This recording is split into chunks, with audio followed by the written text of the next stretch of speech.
السلام عليكم. النهارده هتكلم عن ليه مهم انك تتخرج بتقدير امتياز من كلية الطب، او تتخرج تقديرك عالي، او تتخرج من الاوائل، او تتخرج بحاجة كبيرة، مش مجرد انك دكتور وخلاص. هو طبعا انت دكتور وحلو قوي وكتر خير الدنيا وكفايه تعبنا في الثانويه العامه وخلاص بقى احنا هنسرفايف في الكليه وتمشي زي ما تمشي، المهم نتخرج ونخلص. بس انا عايزه اقولك ان التفكير ده مش ضروري انه دايما بينجح. فالفيديو ده هنتكلم ايه المزايا انك انت تبقى محافظ على تقديرك العام طول السنه. وانا ما بقولش نموت روحنا وما بقولش نكرس حياتنا للمذاكره، بس بقول انه نبقى واعيين لقراراتنا اللي بناخدها اثناء الدراسه. تمام. اول حاجه، انت كطالب طب او كطالب عامه، ايه وظيفتك في الحياه؟ يعني انت وظيفتك انك طالب بس. فالمفروض ان انت كل حاجه انت بتعملها في خلال السنين الحاليه واللي جايه انك انت تبقى طالب مجتهد، لان انت ما عندكش اي حاجه تانية، ما عندكش اي هدف تاني، صح؟ فبالتالي مهم انك انت تذاكر. هو ده المطلوب منك. you have only one job، ان انت تذاكر. تمام. طيب دي حاجه. الحاجه التانية ايه؟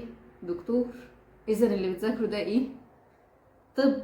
اذا الحاجه دي مفيده، يعني قدام هتستفيد بالحاجه اللي انت عرفتها، حتى لو هي المواد البيزك اللي هي المواد النظريه جدا.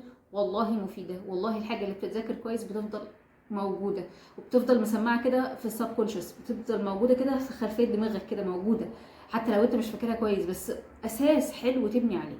فادي ميزتين، وده ليك انت كبني ادم. خلاص. طيب نيجي بقى للحاجات الملموسه اللي هي نتائج واضحه وقبلك حصل معاهم مواقف، وبالتالي احنا بنتعلم من التجارب السابقه. خلاص.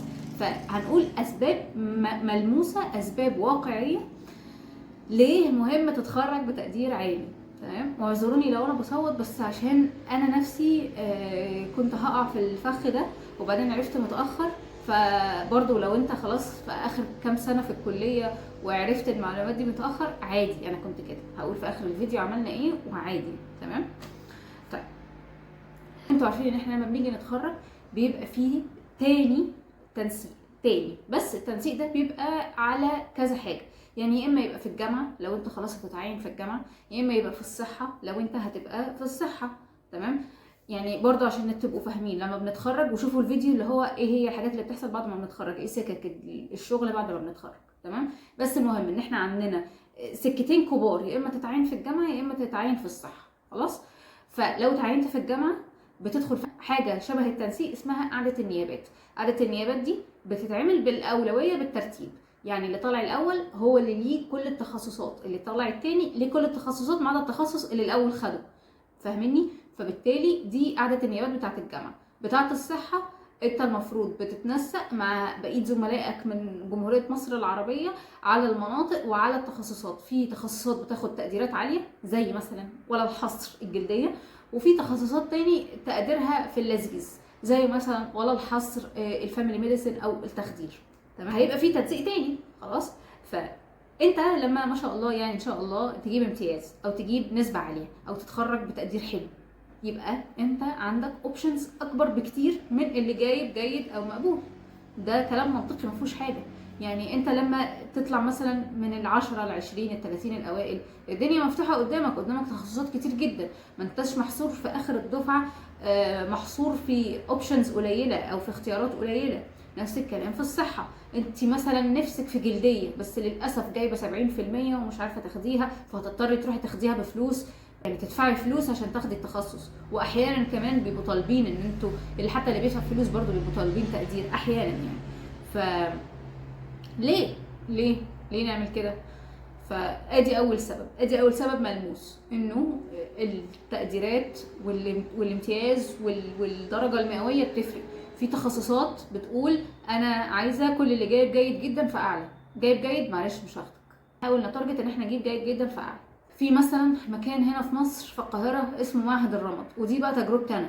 كنا رحت انا وصحابي وعايزين نقدم، لقينا الناس جايبه 98 و97 و96، وهم دول اللي خدوا النيابات اللي موجوده في معهد الرمد. ف يعني انا ما زعلتش لان انا كنت جايبه حاجه و80 عادي، ما زعلتش على قد كليتي. يعني كنت مرتبه في الكليه طالعه 26 على الدفعه، بس تقديري 86. احنا للاسف الكليه بتاعتنا كانت مخرجانا يعني بنسب قليله، فهعمل ايه؟ خلاص هو ده نصيبي واسمتي. بس بتفرق النسب المئويه بتفرق طبعا. الزملاء اللي كانوا جايبين الارقام دي من المحافظه الجميله الزقازيق، كليه الطب الزقازيق، ومن 6 اكتوبر، يعني حكومه وخاص عادي. ليه تنافس مع تقدير قليل؟ في اوبشنز يبقى كتير. خلاص ده ملخصه. لما تيجي تسافر مثلا، مش حلو انك تكتب في السي في ان انت جايب امتياز؟ مش دي حاجه حلوه؟ مش حلو انك تكتب في السي في ان انت جايب جي بي اي 4؟ مش حلو ان انت تكتب في السي في ان انت طالع من الاوائل؟ مش حلو يعني؟ مش حلو ان انت تقول ان انت كنت اكسترا اوردينري؟ مش دي حاجه حلوه ليك؟ اعمل كده، ليه لا؟ خاصة ان زي ما بقول انت طالب طب، ما عندكش حاجة تانية تعملها. نيجي بقى للنقطة بتاعت انت عرفت متأخر زي حالتي. برضه انا كنت اتكلمت في فيديو ان انا كنت بجيب في سنة اولى جيد، سنة اولى وتانية كنت بجيب جيد وجيد جدا، وكنت طالعة في نص الدفعة، كنت طالعة حاجة و60 وممكن بعدها كمان. اتخرجت الحمد لله بامتياز مع مرتبة الشرف، ويعني ستريت اي، كنت جايبة في كل المواد امتياز، وكنت طالعة 26 على الدفعة. فعملت ايه؟ ولا حاجة، عادي. عوضت، ذاكرت كويس جدا في سنة 5 و6. يعني انا حتى سنة رابعة حاولت بس مش قوي. سنة 5 و6 كنت يعني 6 بالذات والفاينل بتاع 6، يعني عايز اقولك ان مجهود سنتين ممكن يرفعك 40 ترتيب، عادي بتحصل.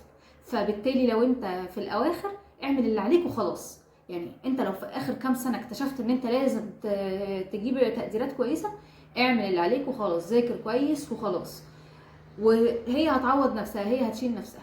وايا كان اللي هيجيلك هو نصيبك، بس انت تكون عملت اللي عليك. يعني السعي عليك والنتيجة على ربنا بس. وده فيديو ليه مهم تجيب امتياز. اشوفكم الفيديو الجاي.